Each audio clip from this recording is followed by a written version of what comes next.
we make the best clothes. It was made to withstand Canadian tundras, but also we don't want to take ourselves too seriously. Like, we're okay with a little humor. We're okay with the edge. We want it to be irreverent. Your marketing philosophy, has it changed? Our goal from the day the founder started it, how do we add edge and like our original brand ethos a bit, but also our product is elevated. We're luxury, so how do we find our way into that lane? Have you been the one that has kind of installed this new perspective of how to see the brand since you arrived? There was a little bit of a gap in the middle where we kind of corporatized that we lost a little bit of our edge. We got a bit more structure and we were big, right? Because we're international now. We're global. We're a massive multi-$100 million business.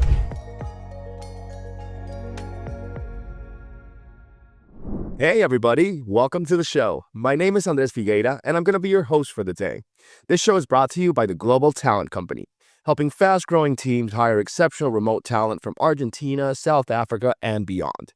We connect companies with world-class professionals who bring skill, reliability, and a global perspective to every role. And just for our listeners today, we're offering an exclusive 10% discount on your first hire.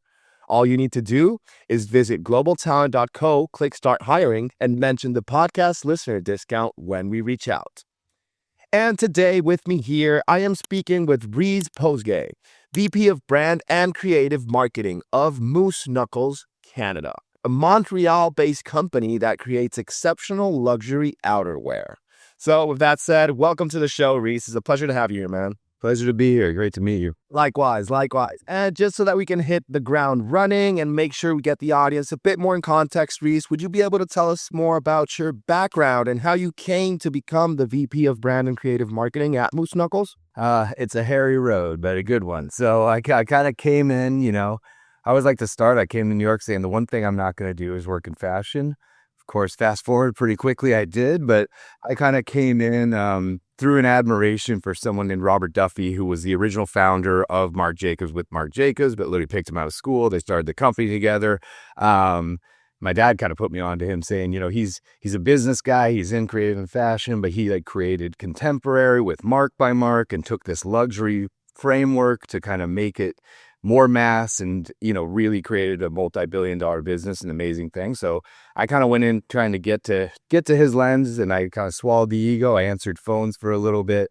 I did catch his eye and basically became his traveling assistant for 1 month.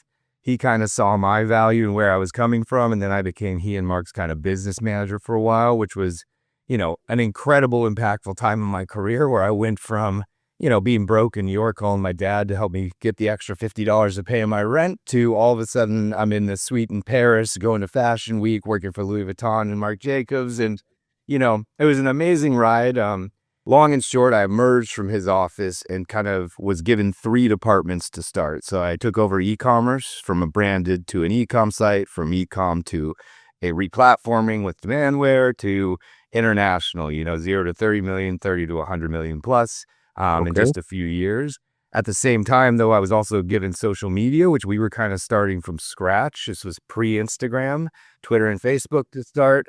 And then also Special Items, which was our third collection, which was kind of, it was supposed to be partially our cheaper items, but people who know, we had something called the junk store, totes, tees, lipstick pens, everything in between, umbrellas, but also collaborations, skateboards, surfboards, bikes. We'd rip carpets off of the runway, make bags out of it, charity initiatives. We would do sustainability by reusing old fabric to make things. So a little bit of everything. I always like to start there because that was really where my career kind of changed indefinitely, because, it was honestly I was put in an omnichannel position because Special Items was only in our retail store. So I was really close to retail, e-com is e-com. And then social media for us was a playground in between the two. Of course. So it was omnichannel before omnichannel was a thing, frankly. And then that kind of became the road to my, progress, I guess, where we had a very small team. It got really big as e-com became very important. Specifically, we kind of built out that end, brought photographers, videographers, everyone internal, merchandisers, customer service, what have you. Social obviously also expanded from kind of a small one-person game to community plus posting plus operations to everything it is today. And then from 1 platform to 2 platforms to 10 platforms to Snapchat filters to geotagging, whatever it may have been at the time.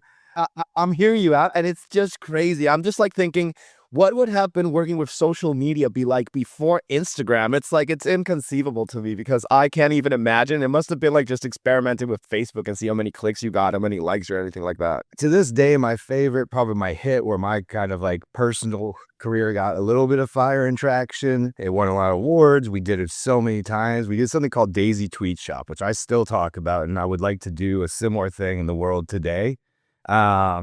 But essentially, we were the first company ever to exchange, the first anything ever to exchange social media as currency. So we were going the traditional route. It was, we're going to launch a new fragrance. We want to do a pop-up and like some ads and whatever. But the challenge was like, how do we make it cooler? How do we make it different? So essentially, you couldn't get into the pop-up without having hashtagged and tagged basically the brand, right? You couldn't get your nails done there from a celebrity nail artist unless you pushed it to 5 friends and then they pushed it. And you kind of had this stacking point tier system. We had custom coffees. There was art on the wall. There were celebrities. There were photo booths. All of it was unlocked by literally tracking this engagement. And we were really early on that game in the early days of hashtag and how do we gamify it. And it was one of our most successful things ever, went way beyond what we would have spent on an ad spend. Our EMV, our ROI, was through the roof. We ended up doing it so many times that I, just wanted to die. Like, please stop redoing it. It's gotten sad now. But, it was a success. We did New York, we did London, then it's in Asia, and then we ran it back with the next one. And eventually it got a little sad where it's like, all right, we can come up with a new idea, guys. But, but that was pre-Instagram, right? It was a very different time. I love that. And it's like, it's a very futuristic way of thinking about how to leverage social media because it's enticing people to do the organic marketing by just making sure their friends retweet, they share it, everything like that. But it's by their own will. It's not like the brand is forcing them. It's like, if you want these benefits, just make sure to share, like, and subscribe.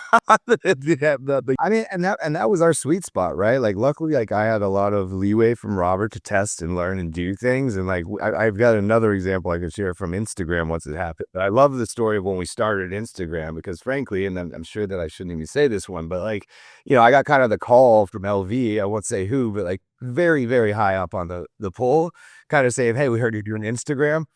I don't think that's a good idea. We don't really want to lean in there and invest." No, fashion's not going to do Instagram. It's not going to be a thing for luxury fashion. And luckily, Robert said, "You know what?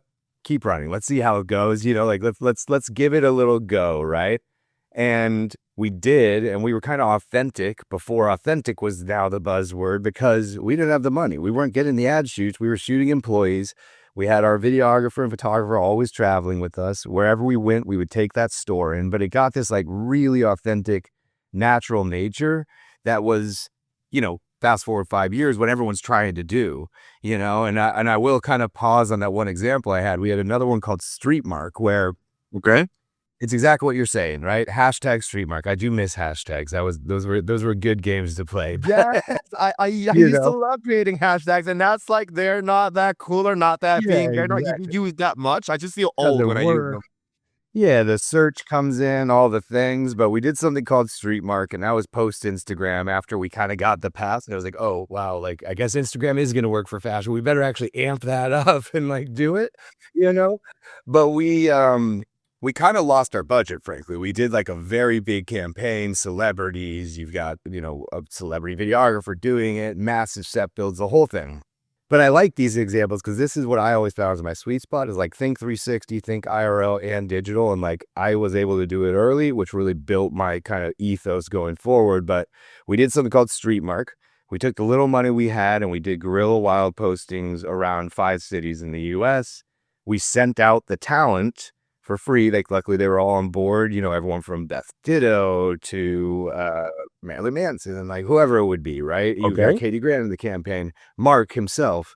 They went out, they spray painted those billboards, and we told our community, go nuts.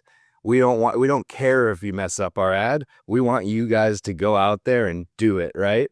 So we got this amazing response from the world. Beth Ditto's face is being replaced with Ursula. There's collaging, there's photoshopping, Bette Midler's going and putting a mustache on herself. This incredible virality around it. And at the time, it was really when the first pivot in Instagram was happening where, it was kind of going that more authentic, try not to just repeat your ads here. That's not what it's made for. It's supposed to be human to human. So the no-no at the time was putting ads on Instagram, and it was just kind of coming to light.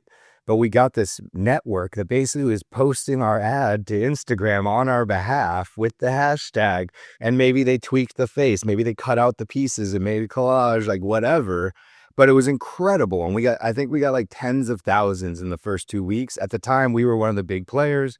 People just wanted to get an app mention, and get a little extra following going. They were featured on the site. But we broke the internet with it, really. And I hate that term, but it was like a big thing. And our EMV was huge, right? Like we kind of made up what we lost in these $1 million ad budgets on doing something that was just groundbreaking, different, and respected the platform. That's always been like one of my big things. It's like whenever you have a brand come in, like we want to be on TikTok, throw the ad up, and it bombs. It's like we didn't respect the platform. It's about music.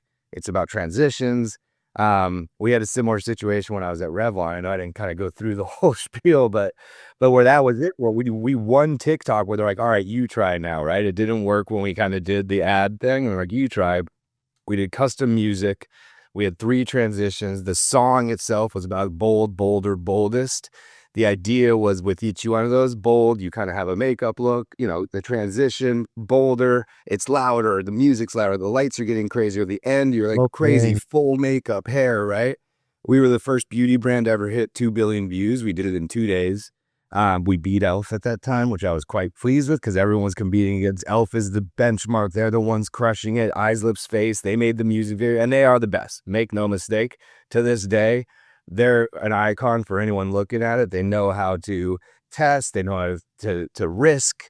And they're smart enough with theirs, as the example, that when the music picked up and it became a viral audio on TikTok, they made the music video, right? Invested more. Instead of pulling back, going to the next campaign, they say, let's make the music video. Let's do it for YouTube now. Let's get it off of TikTok. So that's the stuff that I love, is like, let's connect the dots. Let's pour gas on it and not try to like sell, but like, let's lean in where we have viral moments. You know what I mean?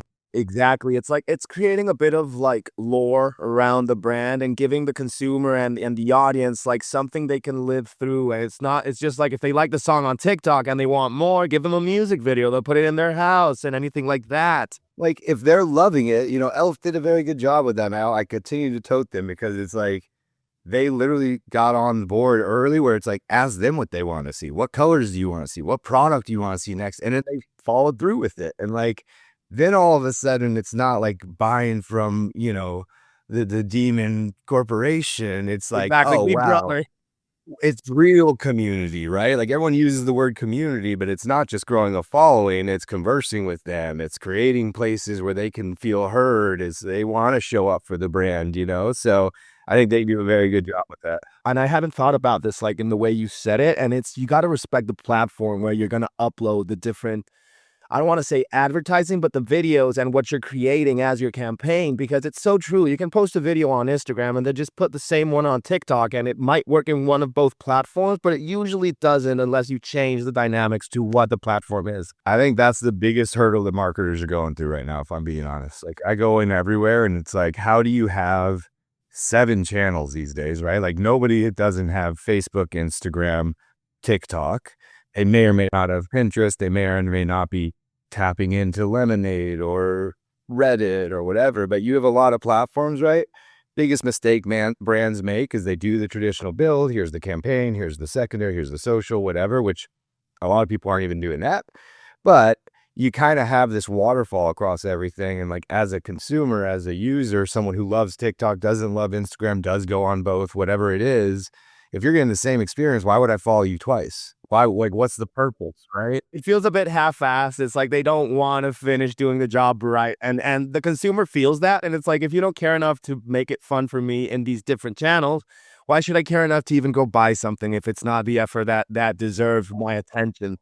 Yeah, and it's hard, right? But marketers, it's not cheap, if I'm being honest, and it's in the post, right? It's like, how do you edit something for short form video, long form video, carousels, stories, strategically BTS goes here, influencers go more here. You know what I mean? Like there's a whole hurdle to it that I get why it's the biggest hurdle for people, but I do think like the grail is where you're treating each channel individually, creating content specifically for each one, and then also, just respecting the consumer there, right? Like no one, I know there's some trending in TikTok, and like unfortunately, eventually every platform ends up just trying to be the other one, and you're chasing the dollars once the revenues come in. But I don't think TikTok's made for carousels of images, even though they're doing that now, as long as there's an audio on it. But put video on TikTok, put images on Facebook, start doing both on Instagram. Like you got to figure out how to hit the shuffle a little bit. And there may be some overlap, but not, it shouldn't be a lot. TikTok for me is just weird. Like I post music videos and me playing guitar and stuff.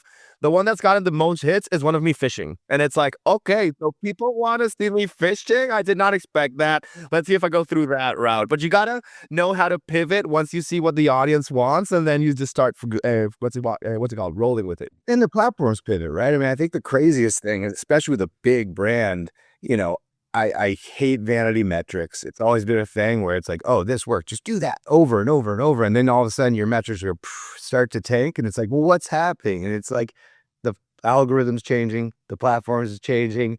Ours isn't feeling new anymore. Like you got to constantly be changing with social. And like, It's true. I love a good social strategy.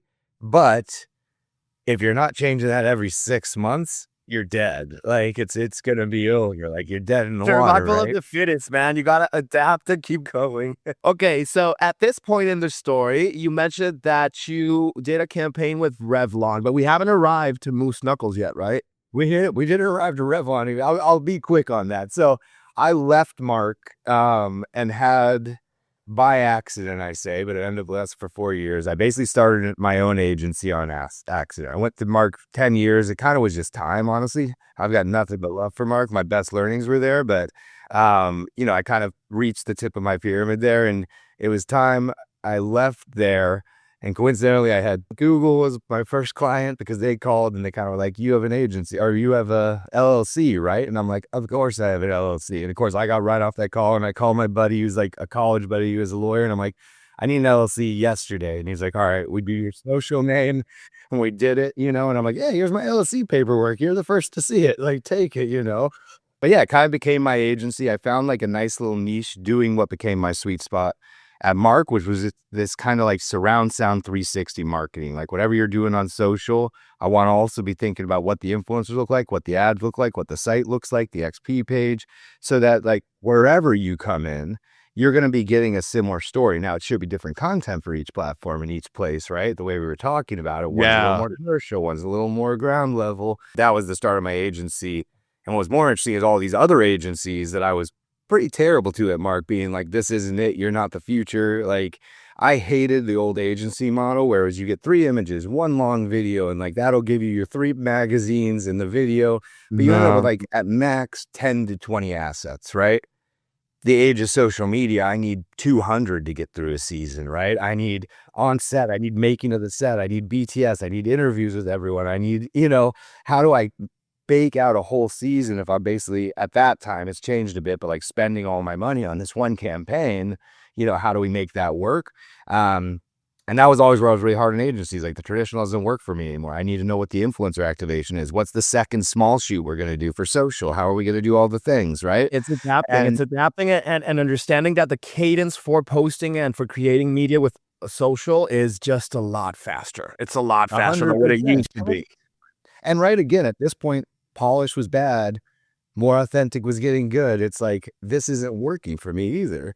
So it ended up being funny enough that all these agencies came to me and they say, okay, come and do that for us. We're still going to do the hero campaign. You just tell us like social influencer, like build that 360 thing you like and like do that. So I had some great partners there, from Starworks to Map Projects to Agency Love. Got to work with a lot of amazing clients through that. Irene Newirth, Eileen Joy. I stayed with Cody and Marc Beauty a little bit. And then I was acting CMO during that time for Dr. Pericome's hydrogen water launch to kind of get them off the ground and bake them in. So that was the big step. And then that was where I went to Revlon, and they essentially came and said, like, we're going to take out all your agencies, come in, be the head of digital transformation here. That's where it started. Kind of ended up being head of IMC there. But again, bringing that 360 thinking, kind of absorbed Alma under Revlon, and then became a little bit like a digital guru across our org and our other brands. I kind of left there, couple fractional CMO moments. I was head of marketing for a smaller fashion brand, which was a good learning for me to kind of take the other side, coming out of the massive red tape of Revlon. And then I landed here at Moose, which is really a perfect fit for me, but kind of with the mission of how do we add edge in like our original brand ethos a bit, but also our product is elevated. We're luxury, you know, so how do we find our way into that lane? You know, and I came as initially a consultant to help kind of with our fall winter 25 campaign. Okay. But then we kind of decided that it made a good fit and whatnot. And there was a bit of like an executive change coming in here. We've got a new CEO, new head of merchandising, a couple new designers, and then myself and my counterpart kind of making up the marketing lane, where I'm on the brand and creative end, everything the consumer kind of touches, and he's more on the Okay. kind of like traditional CMO marketing, the operations, like leading all of those pieces as well. I understand. I understand. And now that you're with Moose, Reese, has then like your marketing philosophy, has it changed, or are you bringing all your learnings from all the experiences you told me and trying to just extrapolate that and use it here? Yeah, I mean, that's where it's the perfect fit for me. It's kind of back to my sweet spot. Like, you know, I use the language. I'll curb my language here since we're on camera, but like, I like breaking things, right? I like new models. I like creating the things. You kind of heard how I was going at the other examples I gave, but it's kind of that ethos of Marc again, where like the culture is strong, the community around us is strong, and our job, our goal from the day the founder started it, is that we don't want to be Montclair or Canada Goose. We don't want to be that kind of luxury. We don't really see that. Like, it's kind of BS, right? No Okay. one wearing their Montclair is going and hiking Everest. It's just not happening. So where we found our sweet spot is like, yeah, we make clothes. Like, we're from Canada. We say Canadian cold, you know. It's about actually being able to battle those elements. Like, if you've been to Montreal, it gets cold, man, and you want a jacket for real life, right? But at the same time, you know, it's drinking, it's having fun, it's living in it, it's city life. And that's where we kind of found our niche around these like cultural nomads, like metropolitan city explorers, right? And the idea is like, this is real. It's brick in New York, but I've got my jacket that I could still put on over anything and be warm enough to go day to night, to go out. You know, I don't really freak out, you know, at least our consumer, the way we see it, like someone scuffs against a wall and they're Montclair, it's the end of the world. I scuffed my Montclair. For us, that's intended, right? Wobbly and some has some drinks. I'm not afraid to spill on it. It's waterproof. Like, our clothes are meant to be lived in, and the price is valid by the performance and the reality of like, we make the best clothes. It was made to withstand Canadian tundras. But Okay. also, we don't want to take ourselves too seriously. Like, we're okay with a little humor. We're okay with the edge. We want it to be irreverent. That's where we stand. And like the rest of it gets a little BS, where it's a bunch of the same influencers at the same dinner in a different jacket. We're not looking to be that. We're out here looking to break things. And to, you know, I talk to our team a lot. I'm stealing this a little bit from my counterpart, but I've kind of absorbed it myself. But like, the thing we like to say internally here is like, if the first idea doesn't like offend me a little bit, then we haven't pushed hard enough, right? And that's where we're I trying, love I love right? that measurement. It needs to offend just a little bit. Yeah, exactly. Like the first one, I should be like, all right, let's bring it down just a nudge. Like, you know, I'm seeing a lawsuit here, but we're close. Okay. You know, like, I think that's the game we're playing. But I like how you mentioned that, yeah, you want the brand to differentiate itself from these other ones just because you're not taking yourself too seriously. But that also matches what we've been talking about with all the social media and everything like that. It's authenticity. It's making the people feel like the brand really is talking to them, living with them, and helping them out in their day to day.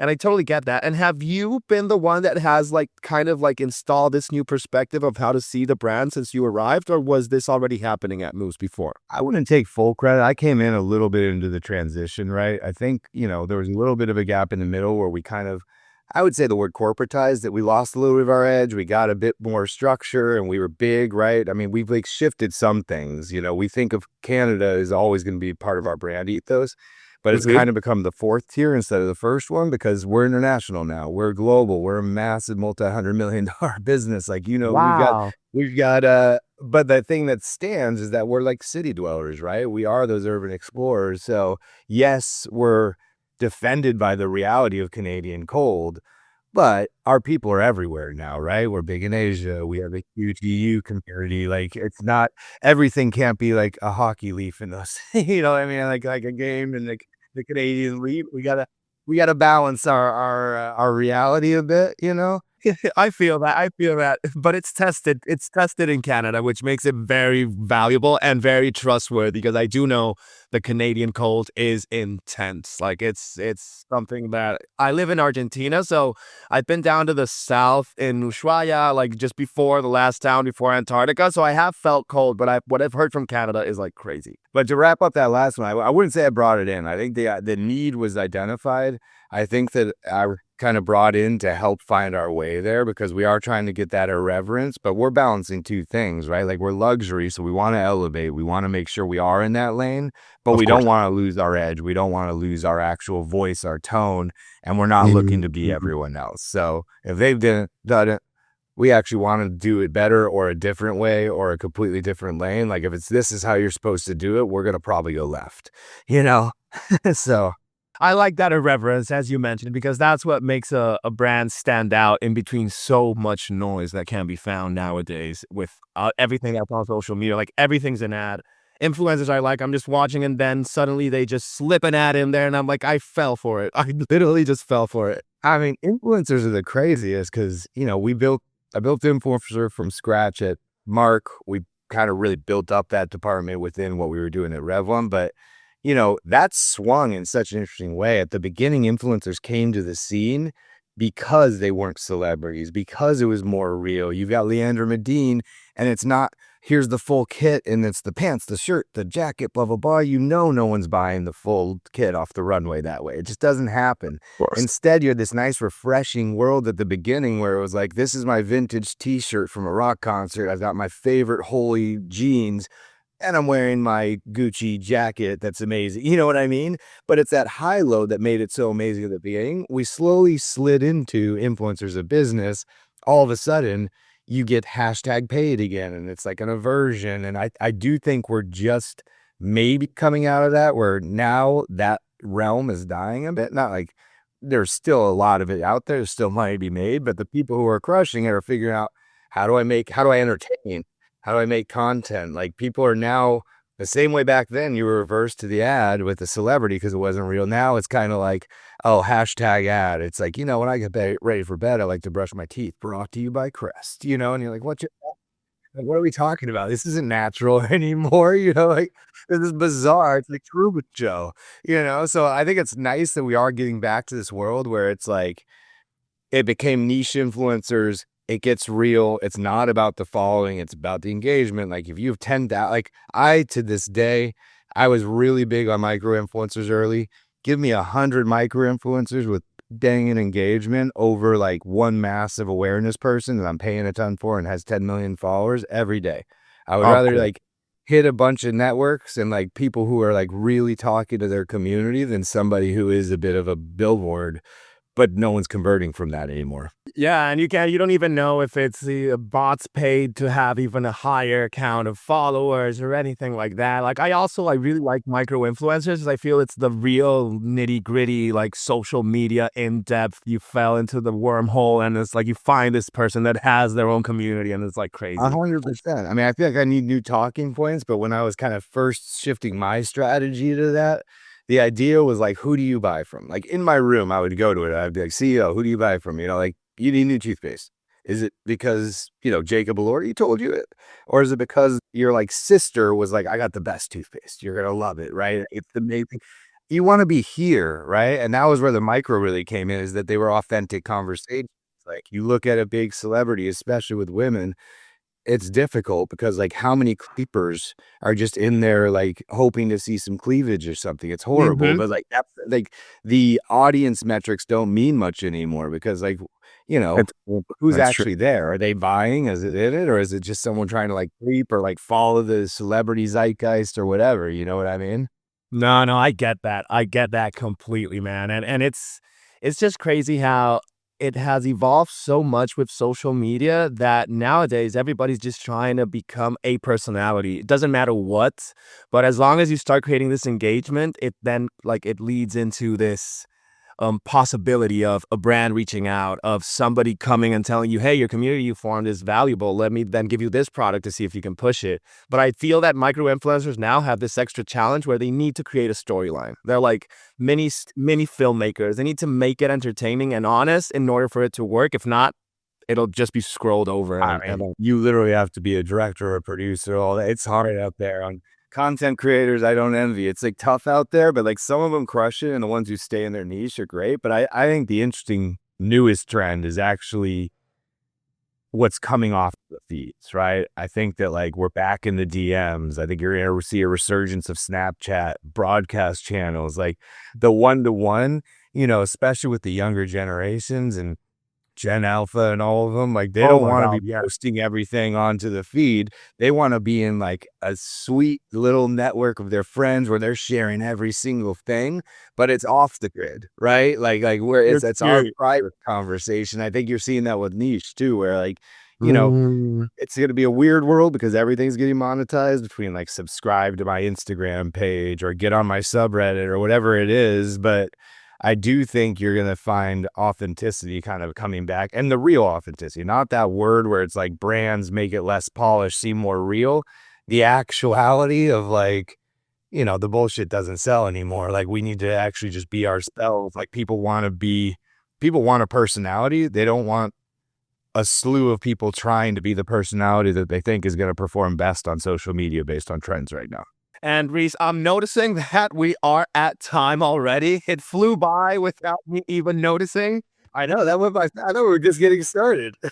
But before I do close this out, man, I did want to give you the chance to let anybody who's hearing us know, like I know they were very interested in your story, but since we also talked about Moose Knuckles, how could they go about learning where they can find your products, seeing if they like anything and how they can buy it, what countries are they available in, just as if for anybody that is curious. I mean, we're pretty much everywhere internationally. So you can tap in mooseknuckles.com, mooseknuckles.ca, wherever you are. And Moose Knuckles Canada across most socials. So at Moose Knuckles Canada, I would say follow Instagram for the fullest expression while we continue to build. But TikTok, all of the things.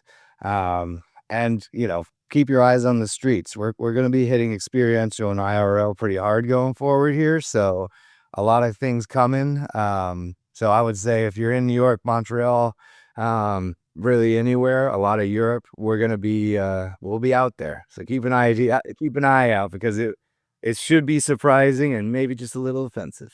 I'm dying. You should come to one of those cafes down here in Argentina, man. But amazing, Reese. Thank you so much, man. And with that said, we really appreciate you hopping on the show with us today for providing your insights, your learnings, telling us your story, man. It really was a hell of a ride, and it's so cool where you are right now. So just wanted to say thank you for that once more. I appreciate it. Thanks for having me. No, no problem at all, man. And to anybody who has been here with us, listening and seeing everything we're talking about, we really appreciate you being on the show with us as well. We hope that you keep returning to learn about all the different personalities that we're talking to and all the different industries that we're learning about. So with that said, have a good one.